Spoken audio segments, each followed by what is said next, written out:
We're going to make Cuban beef picadillo. It's a Cuban take on our sloppy joes, right? As I said to a few of you, a few years back, I worked here for several months, so I knew the room we were going to be in. So I cooked off the ground beef in order to avoid any smoke alarm issues. Because during my short tenure here, we did have a few smoke alarm issues. But anyway, without any further ado, how this recipe will start is with some peppers and onions, okay? Here's the first hint of the day. Anytime you have a round vegetable, in order to cut it safely, we want to make it flat. That works with carrots. We're going to dice a carrot, a slice of carrot, shave a little piece off, make it flat, so it's stable. Because the fallacy is a sharp knife cuts you. No, a dull knife cuts you, especially when you don't have a stable, flat surface to cut on. Right now, we're going to dice up an onion.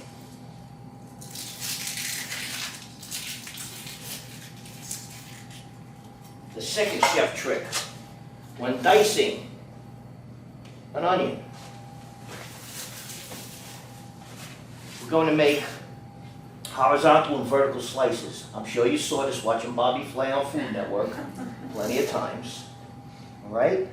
And the spacing between those vertical and horizontal slices will determine whether it's a fine dice, a 1/4 inch, or even larger. So first, you see my fingers? As long as the tips of your fingers are back and you're guiding with your knuckle, you'll never cut your finger. Okay. So horizontal.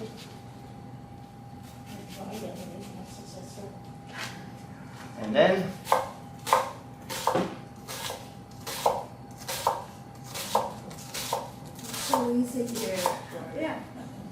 we have a diced onion.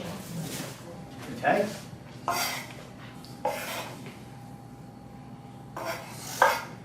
We'll also need some bell pepper.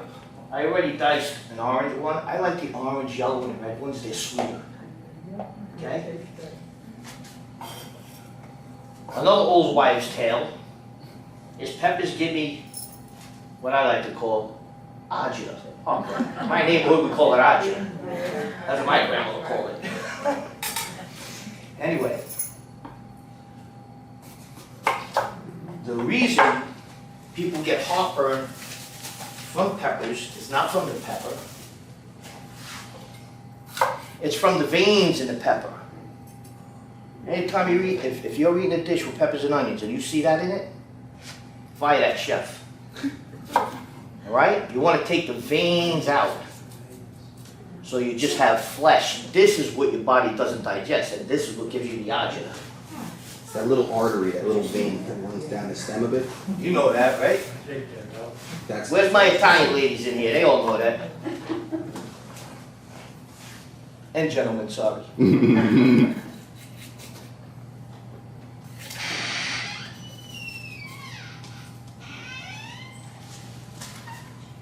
Same thing with a pepper now.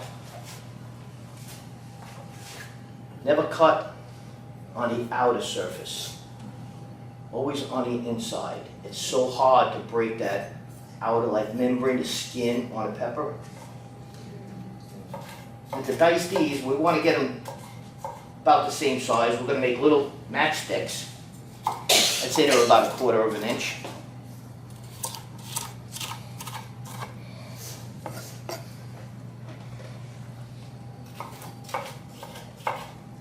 Then we're going to line those up again.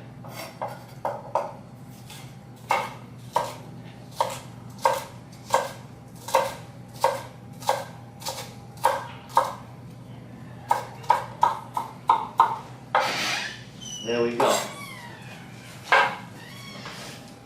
Our pan's nice and heated.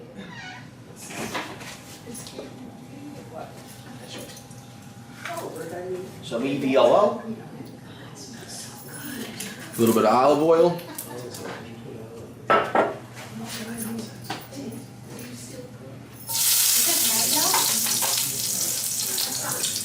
That was pepper.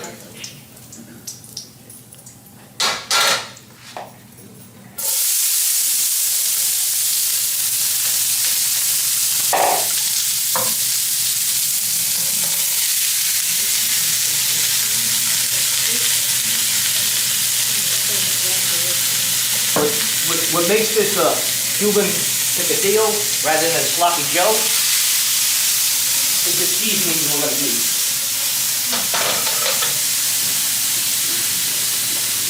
Starting to smell good in here. It's going to start smelling real good. First, a couple of bay leaves.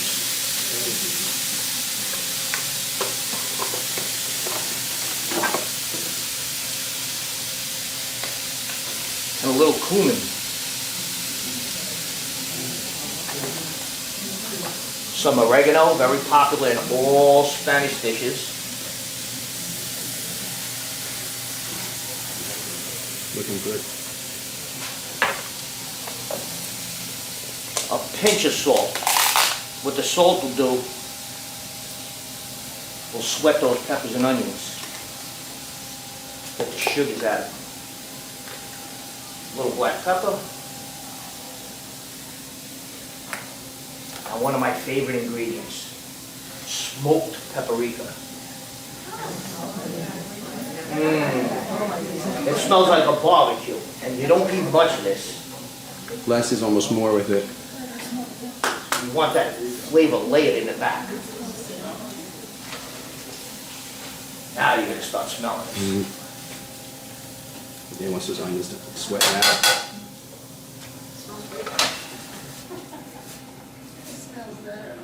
You can smell it, right? Smells like you're gonna make chili. Very similar. It's like a Cuban sloppy Joe, so it's got that same base. Okay. Now, because just as our sloppy joes are tomato based, this is also. So we want to get some tomato paste and get some color on the tomato paste. And this I love, the best invention in the world. Tomato paste in a tube. Because how much tomato paste do you use when you're cooking? Tablespoon, 2 tablespoons, even the little can. You open up the little can, you use the 2 tablespoons, you put that in the refrigerator, and 2 weeks it's a science experiment. Right?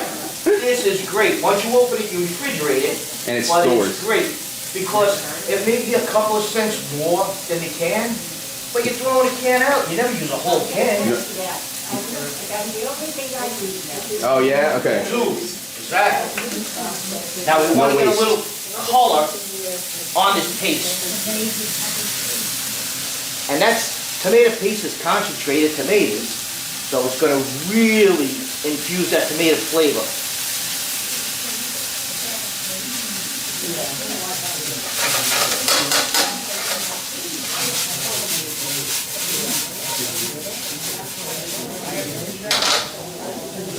Now we're starting to smell that smoked paprika.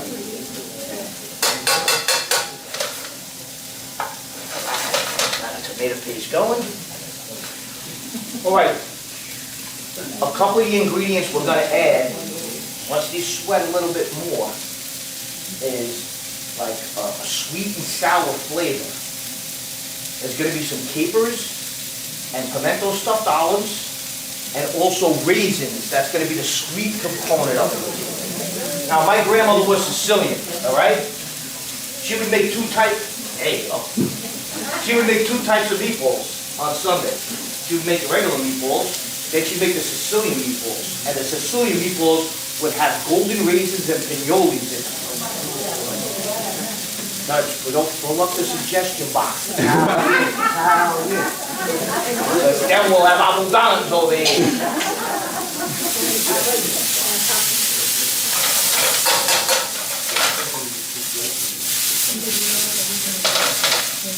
All right. Rocking and rolling.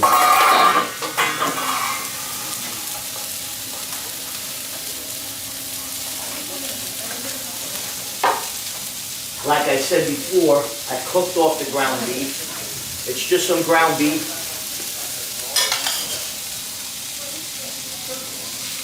With just a little salt and pepper. And what I did was I drained the fat off it.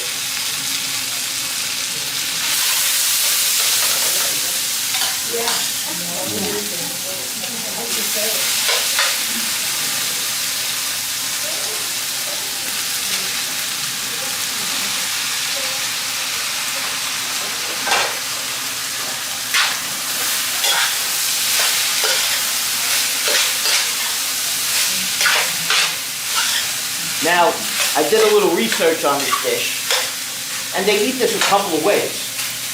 They eat this over white rice. They also use it as a stuffing, you know, in tortillas.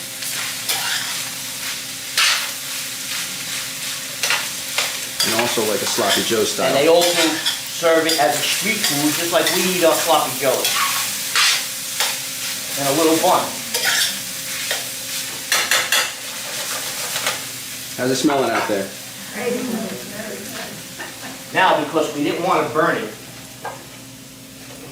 no good food is good without a little alio. Now watch carefully because I don't want to lose a finger. All right? Watch very, very carefully. You ready? Everybody remember Goodfellas, the movie? Yeah, remember when Paul Sorvino was slicing the garlic in jail with the razor blade, how thin he was getting it? He didn't know I had a Japanese friend.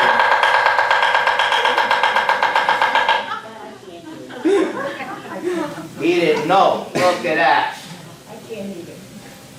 You see how thin that is? You didn't see it there in the back? You ready? One more time. You ready? 1, 2, 3, 4, 5, 6. Thin. Paper thin. 10.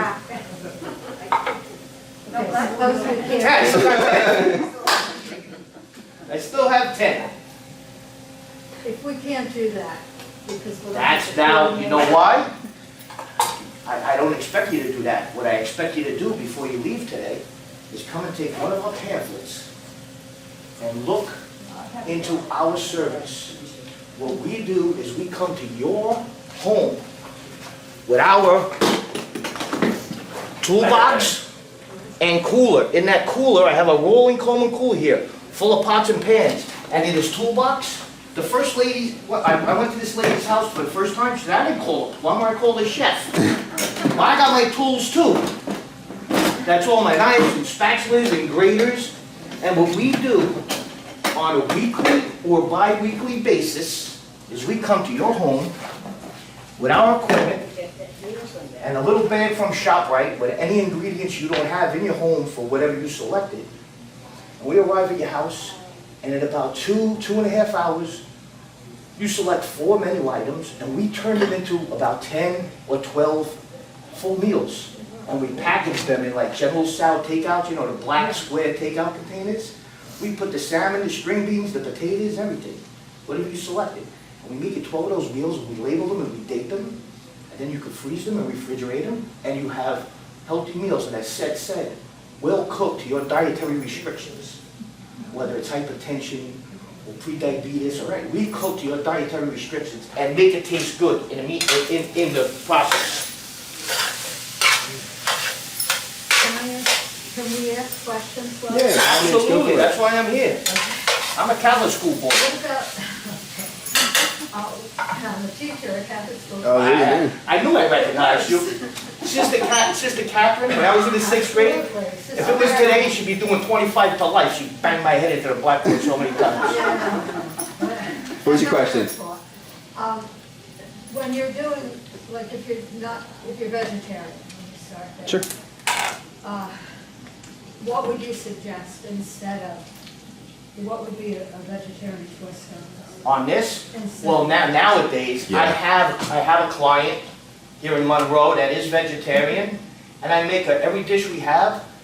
She picks up in you find this stuff in all the stores now. Yeah, The fake chicken, right, the fake beef. I made her a Chinese stir fry last week, and she had like these chunks that look like beef and broccoli stir fry Okay. with that.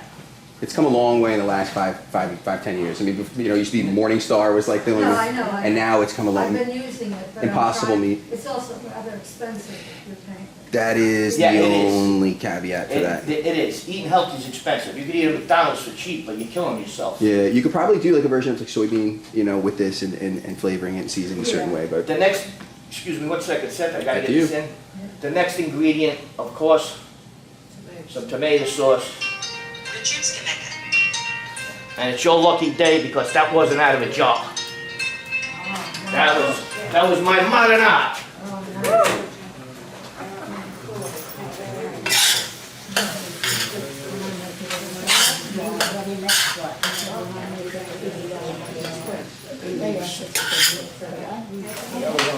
It is.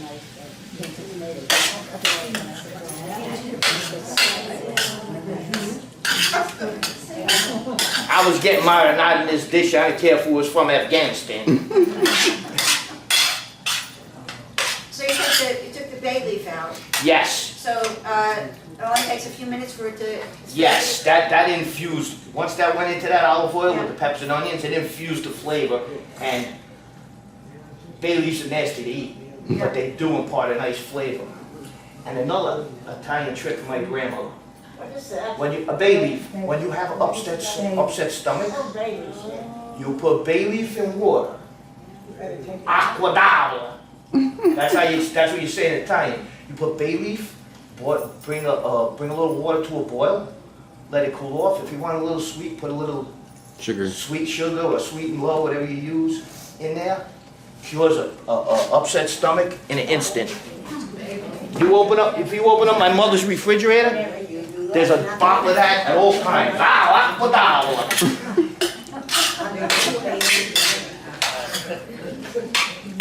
All right, now is when we're going to take this to another level with this Cuban sweet and sour flavor. Gets a little apple cider vinegar. Okay. Then we're going to slice up. We're going to slice up some pimento stuffed olives.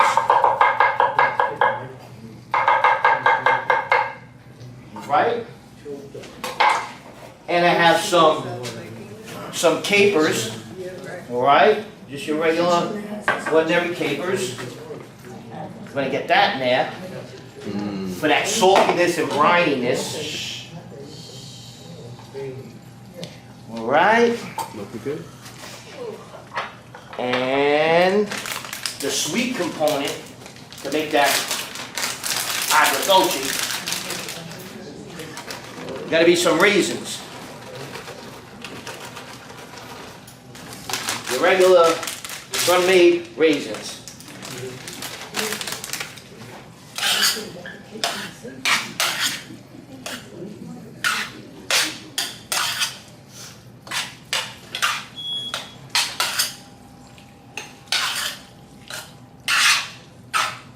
Oh, this smells good. See that? I'm getting that hint of the capers and the olives and that little bit of cider vinegar. Could you smell it back there? Yeah.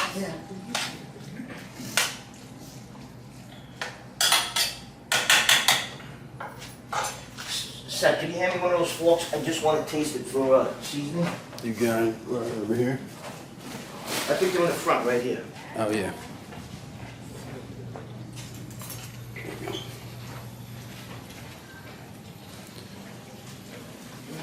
Now, if the chef doesn't like it, that says something, right?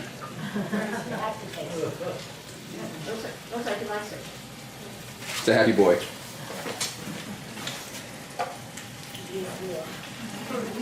And that's why chefs taste their food, guys. You gotta make sure everything's perfect. My grandmother didn't own a measuring spoon. What are you putting there, Nan? Ah, not much of this. Shake it up. Right? That's why I don't bake, because baking is too precise.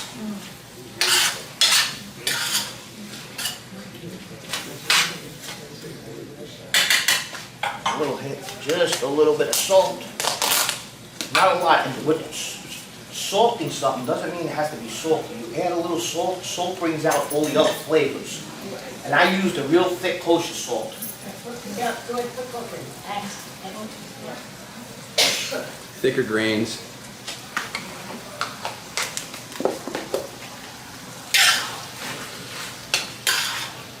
And there we have it. There were also some versions of this, as I was doing some research on the dish, that contained potatoes too.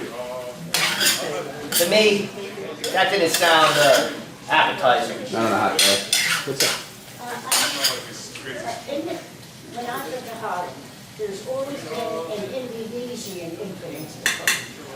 Do you ever do anything with that? Say again? Indonesian. Oh, Indonesian. influence on Dutch cooking. It's interesting. We don't have any actually specific Indonesian recipes on it, but you know that may be a good one to add on to this because we're doing French, we're doing Vietnamese, we're doing French food next week, I believe. That's scheduled next week for this Friday next week, and then 2 weeks after that we're doing Vietnamese food. That's here. Yeah, we're doing these. We're gonna do these regularly for you guys. Yeah. And then after that, we could suggest Italian. We can suggest Indonesian. I want to hear suggestions. We're definitely doing Italian. If otherwise, we'll get mad. So. I don't care what he says, I don't care what the other guy says. I care what you guys want. What you Yes, want. Italian. Yeah. Okay. You got it. We're getting it.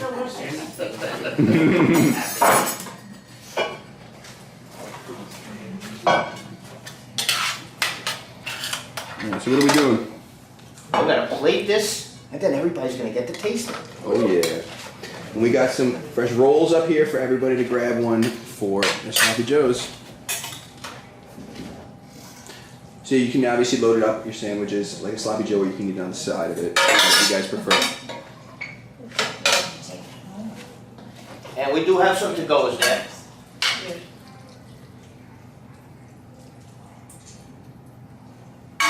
There you have it. Bon appetit. How's that look? Not bad, right guys? Oh, delicious. Oh my God, wonderful. And how quick and easy was that? Anybody here can make that. Just don't cut the garlic that fast. When are we gonna taste it? Right now. Right now we're tasting it. Right now.